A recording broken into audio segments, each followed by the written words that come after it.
میں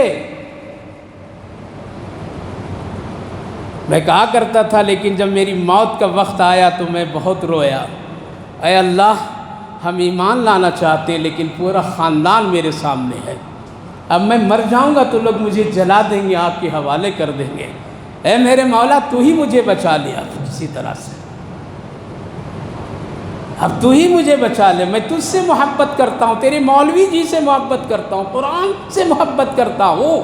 میں موت کے وقت میں یہ کہہ رہا تھا، میرے سامنے ایک سفید پوش انسان فرشتہ آیا اور مجھے کلمہ پڑھایا، لا الہ الا اللہ، اور میں اس وقت کلمہ پڑھا ان سے، اور میری روح پھر اسلام پر اللہ نے نکالا اور پھر مجھے جنت میں اللہ داخل کیا۔ یہ ہے قرآن کی برکت اور عظمت ہے، اس لیے بہانہ مت کیجئے، رمضان مبارک موقع دیا اللہ رب العالمین نے، قرآن سنیے۔ ایک لوہار شخص تھا جو لوہے کو پیٹتا تھا، محنت کرتا تھا، مشقت کرتا تھا، عبداللہ ابن مبارک رضی اللہ عنہ کے سامنے تہجد کے وقت میں کھڑا ہو کر کے 40 سال تک قرآن سنتا رہا۔ جب وہ انتقال ہوا عبداللہ ابن مبارک کا تو خواب میں دیکھیں کہ لوہار کا جنت جو ہے اللہ میری جنت کے برابر میں خوبصورت بنا دیا ہے۔ کل کا مشقت کرنے والے لوگ بھی قرآن کھڑے ہو کر کے سنتے تھے، پورے 1 گھنٹہ نہیں کھڑے ہو سکتے، ہوٹل میں کھڑا ہو جانا تیرے لیے میرے لیے آسان ہے، دعوت ولیمہ میں چلے جاؤ قسم خدا کی، اگر وہاں کھانا لیٹ آ رہا ہے، آتا ہے نا، ذرا بھی حضرت لوگ بھائیوں تیار نہیں ہے کھانا، کوئی بات نہیں، آرام سے میں بابا آرام سے انتظام کیجیے، 1 گھنٹہ 2 گھنٹے کھڑے ہوتے شادی محل میں 2 لقمہ کھانے کے لیے، لیکن روح کی غذا جو قرآن ہے اس کے لیے گھنٹہ نہیں کھڑا ہو سکتے امام صاحب کے پاس قرآن کے لیے، 8 میں نکل جانا، 15 دن سن کر کے نکل جانا، یہ سب کیا تماشا ہے؟ اسلام سے کوئی تعلق نہیں، مرنے کی فکر نہیں، قبر میں جانے کی فکر نہیں ہے۔ تو میرے بھائیو بزرگوں، رمضان مبارک کا استقبال 4 چیزوں سے، پہلی چیز روزہ، یاد کر لیجئے کیا ہے پہلی چیز؟ روزہ ہر حال میں رکھیے، بچوں کی اس کی عادت بھی ڈلوائیے۔ دوسری چیز ہے نماز تراویح، پابندی سے مسجد میں پڑھیے، ادھر ادھر دکان میں مت پڑھیے، ادھر ادھر ہیلے بہانے سے مت 10 دن میں 5 دن میں 15 دن میں کر لیجئے، ورنہ پھر ویسے ہی وہاں سے فیصلہ آئے گا، اور پھر 11 مہینہ کہیں گے اللہ کروڑ پتی دے دے بنا دے، تو اللہ کہے گا تم ہی تو ہو جو میرے قرآن کی بے حرمتی کیا ہے۔ پھر مسجد میں پڑھیے، جہاں شروع کیجئے پوری تراویح پڑھیے۔ دوسرا ہے قرآن پڑھیے، کیا کیجئے؟ اپنے حال میں قرآن پڑھا کیجئے، جتنا ممکن ہو سکے قرآن پڑھیے، یہ رمضان کا احترام ہے، اس لیے رمضان المبارک میں قرآن نازل ہوا ہے، قرآن کا تعلق رمضان سے بہت گہرا ہے، کیا ہے؟ بہت گہرا ہے۔ اگر آپ رمضان کو بغیر قرآن کے اگر گزاریں گے تو گویا کہ رمضان مبارک آپ ناقص گزارے ہیں، اس لیے اللہ نے قرآن کو رمضان مبارک میں نازل فرمایا، اس لیے خوب پڑھیے، تلاوت کا معمول بنا لیجئے۔ اس تلاوت کے معمول بنانے کے لیے کچھ کام کرنا پڑے گا، کیا کرنا پڑے گا؟ 11 مہینہ جیسی زندگی گزارتے تھے ویسے نہیں گزارنی پڑے گی، کچھ اس میں کام کو اپنا روکنا پڑے گا، تخفیف کرنا پڑے گا، دوستوں سے کم ملنا پڑے گا، دوستوں سے، اور ایک چیز سے بالکل وہ سمجھ گئے نا، بڑی جلدی سمجھ جاتے ہیں ماشاءاللہ، اس سے تو پوری دوستی ختم کرنی پڑے گی، کیا ہے وہ؟ ماشاءاللہ سب جانتے ہیں، موبائل کو ذرا 1 مہینہ کیا کر دیجئے، کنارہ کر دیجئے، چٹ بند کر دیجئے، واٹس ایپ بند کر دیجئے، پیغامات بھیجنا دیکھنا بند کر دیجئے، فلمیں خبریں بند کر دیجئے، نہیں خبر دیکھے بغیر میرا گزارا نہیں ہے، مت یہ سا سوچئے۔ 1 مہینہ موبائل کو صرف ضرورت کے لیے، کوئی فون ہے کوئی بات ہے ضرورت پہ کیجئے، بغیر ضرورت قصے کہانی عشق معشوق یہ سب کام چھوڑ دو نوجوانوں، ماں بہنوں، قصے کہانی رشتہ داروں میں بند کر دیجئے موبائل سے۔ یہ جو سارا وقت جو آپ بند کریں گے پھر یہ اس کو کس میں لگائیے؟ قرآن کی تلاوت میں لگائیے، اپنے آپ وقت مل جائے گا، اپنے آپ وقت قرآن کے موقع مل جائے گا۔ لہذا جب آپ ان چیزوں کو ڈیلیٹ کریں گے، غائب کریں گے، اس کو پیچھے دھکیل دیں گے 1 مہینے کے لیے، تو انشاءاللہ آپ کے نام اعمال میں قرآن کا خزانہ ہوگا۔ لہذا غیر غلط چیزیں موبائل سے کیا کیجئے؟ روک دیجئے، 1 مہینہ اس سے بالکل اپنا رشتہ ایسے ہی تو لوگ کہتے ہیں کہ حدیث پاک تو حق ہے کہ شیطان کیا ہوتا ہے، لیکن ہم ہی لوگ شیطان ہیں تو ہم لوگ بندی نہیں ہوتے۔ اتنے انسانوں میں شیطان ہے جو بندی نہیں ہوتا ہے، وہ اصلی شیطان بند ہو جاتا ہے، نقلی شیطان بند نہیں ہوتے۔ لہذا آپ وقت کو بچائیے، ترتیب دیجئے، لہذا موقع نکال کر کے قرآن کی تلاوت، یہ تیسری چیز ہے۔ کتنی؟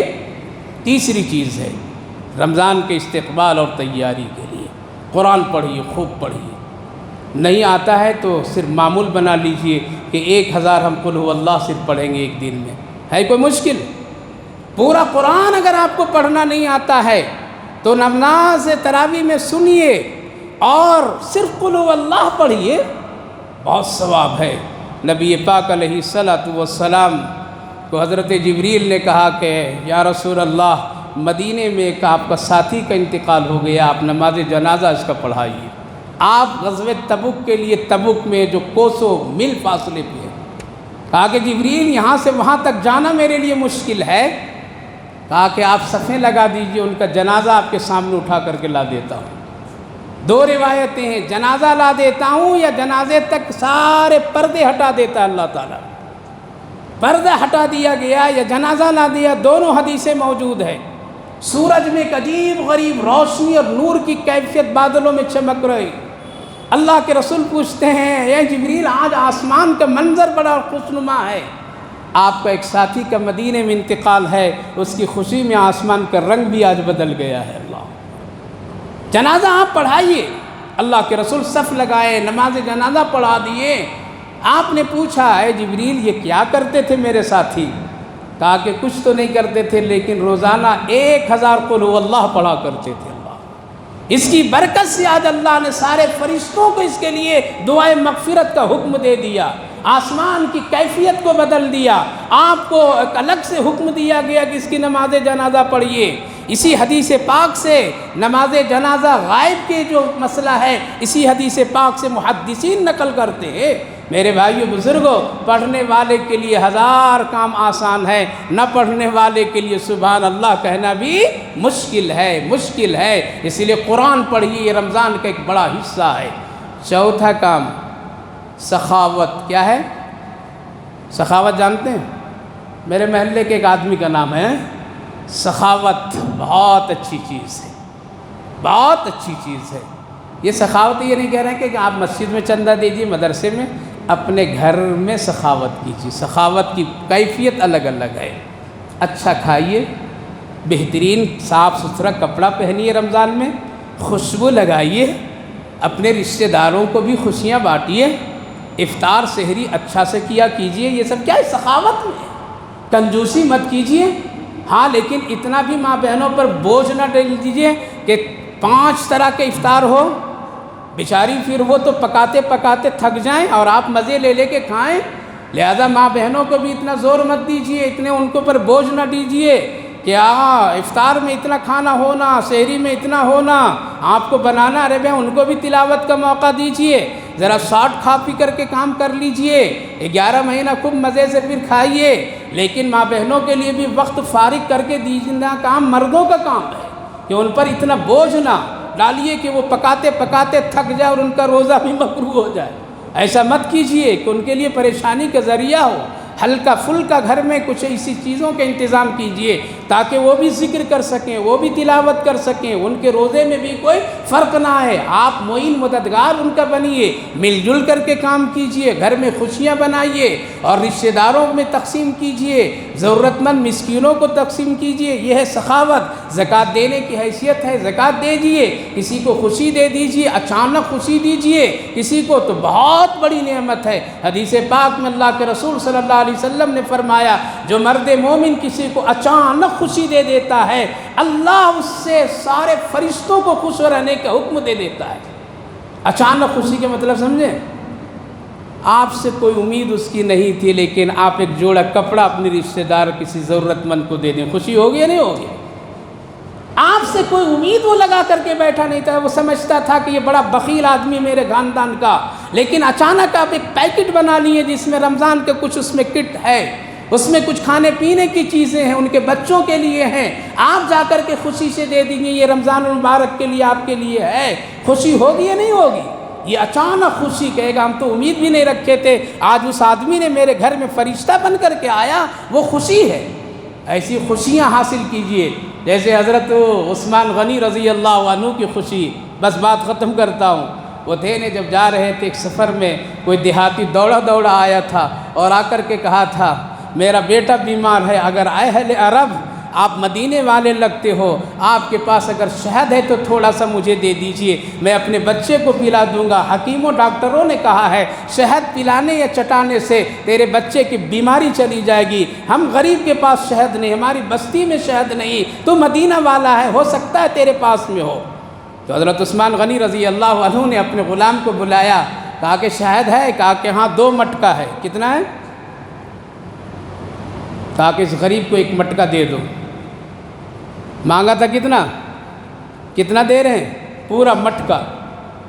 تو غلام بڑا بخیل آدمی تھا، ہوتے ہیں بعض لوگ، کہا کہ امیر المومنین یہ تھوڑا مانگا ہے، آپ پورا گھڑا اس کو دے رہے ہیں، تھوڑے ہی دیجئے نا، کیوں دے رہے ہیں؟ اور پورا گھڑا اگر دے دیں گے تو اونٹ کے دونوں طرف ایک ایک گھڑا لٹک رہا ہے نا، ادھر والا دے دیں گے تو ادھر لٹک جائے گا، بیلنس بگڑ جائے گا۔ تو حضرت امیر المومنین نے کہا کہ دونوں اونٹ دے دو، کیا کرو؟ دونوں مٹکا دے دو۔ اب اس بخیل کو اور پریشانی ہے، بہت سارے لوگ کیوں دیتے امام صاحب کو، کیوں دیتے مولوی صاحب کو، کیوں دیتے ان کی مسجد میں، یہ لوگ پیٹ بھرا آدمی ہے، یہ ہے وہ ہے، خود نہیں کھائیں گے نہ کھلانے دیں گے۔ کہا کہ دونوں مٹکا دے دو۔ پھر اس نے ایک اور چالاکی، کہا کہ امیر المومنین بیچارہ پیدل بھاگ کر کے اس کی بستی بڑی دور ہے، دونوں مٹکا کیسے لے جائے گا، پریشانی میں کیوں ڈال رہے ہیں؟ کہا کہ اونٹ سمیت ان کو دے دو۔ اللہ اکبر، اونٹ سمیت ان کو دے دو۔ اب اونٹ بھی ملا، 2 مٹکے ملا، بولو خوش ہوگا یا نہیں خوش ہوگا؟ حضرت عثمان غنی رضی اللہ عنہ فرمایا اچانک میرے آقا نے فرمایا کسی غریب کو اچانک خوشی دینے سے 7واں آسمان کی فرشتے خوش ہو جاتے ہیں۔ اللہ اکبر۔ لہذا رمضان مبارک یہ اچانک خوشی دینے کا ہے، جس رشتے کو آپ بھلا دیے جا کر کے اس کو دیجئے کبھی اچانک، ایسے لوگوں کو کچھ خوشیاں دے بانٹ دیجئے جو اللہ خوش ہو جائے، اللہ کے فرشتے اور رسول اللہ بھی خوش ہو جائے۔ تو سخاوت یہ کیا ہے؟ 4تھی چیز ہے، اور سب سے اہم بات میرے بھائیو، بزرگوں، میرے دوستو، گھروں کو پاک صاف رکھیے رمضان مبارک میں۔ کیا ہے؟ کس سے؟ حضرت بالکل صفائی خوب کریں گے، کس سے؟ گانے سے پاک رکھیے۔ کس سے؟ یہ گانا بڑی گندگی چیز ہے یا نہیں ہے؟ رمضان میں گانا، رمضان میں ٹی وی گھر میں چلنا، یہ بہت مشکل کام ہے، بڑی گندگی کام ہے، اس سے پاک صاف گھر کو رکھیے۔ 1 مہینہ بالکل ان گناہوں سے بچ کر کے زندگی گزاریے، انشاءاللہ پورے سال خوشیاں ملے گی، پورے سال روزی رزق میں برکتیں آئے گی۔ تو رمضان مبارک کا استقبال کتنی چیزوں سے؟ 4 چیزوں سے۔ روزہ گنیے، روزہ، نمازیں تراویح، قرآن کا انفرادی تلاوت اور سخاوت، یہ 4 چیزیں کر لیں گے، آپ رمضان المبارک میں بہترین مسلمان اور بہترین رمضان گزارنے والے کہلائیں گے۔ اللہ آپ کو بھی توفیق دے، ہمیں بھی توفیق۔